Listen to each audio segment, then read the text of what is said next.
this make sense? So this is a great example of the difference that little details can make, right? Previous to Jordan's demonstration, we were all getting squished and we were all working very, very hard. And then there was just 2 or 3 little adjustments, right? Do you guys feel that? Yeah. Because I see it, right? But you should always be trying to do less work in jiu-jitsu, right? Not that you shouldn't be strong, not that you shouldn't be in great shape. Those are attributes that are useful for jiu-jitsu. But if you find yourself like exerting effort all the time, it's not efficient, right? You're going to burn out. You're going to waste energy doing a technique that you could improve the mechanics of, and it would be efficient and flowy and effective. Does that make sense? You guys feel like those adjustments that Jordan gave us was just like, it's just a way to move your body in a different way, but it changes everything about that whole sequence.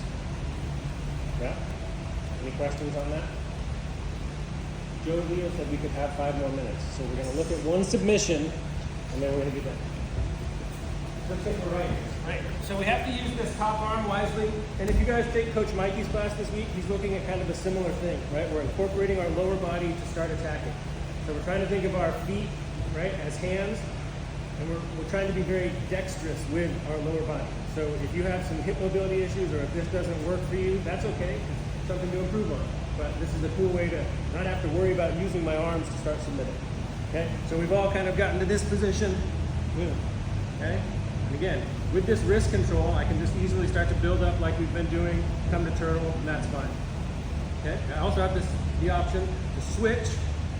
Right? Now I have control with my bottom hand. Again, I'm being diligent not to just give up this gift wrap because he still has one hand, right? So I'm keeping this elbow nice and tight, my hand staying down close. Okay? You're gonna have to adjust the angle to feel how this works for you. Jordan has shorter limbs, I have longer limbs. So what I have to do is kind of angle my hips into him so that I can come over the top into that free space without giving up my grip. Right? That's what I want.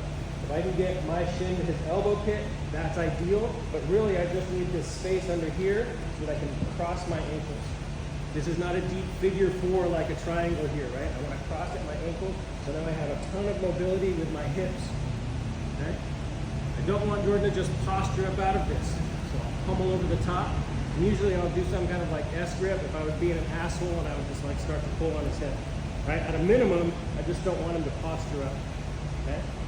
Both of my knees are pointing away now. When I start to initiate the submission, all I'm trying to do is get my knees to point the other way. Be super subtle here. So I'm just trying to twist my knees back together and finish that. Come on. Right? You can also start to kind of extend, and that changes the pressure. Okay? Super subtle. And we're working through our escape. Whatever we did, we got on our side. Switch. Pummel over the top. Maintain that grip, enough space where I can cross my ankles, right? Already there's already a ton of pressure. Pummeling over the top, controlling our partner's posture, however we control it. Now just getting my knees to point back the other way and extend. Make sense? Let's give it a shot. Ready? 1, 2. Okay, just a couple reps on each side and then we'll be done. Go slowly. Go slow on the pressure.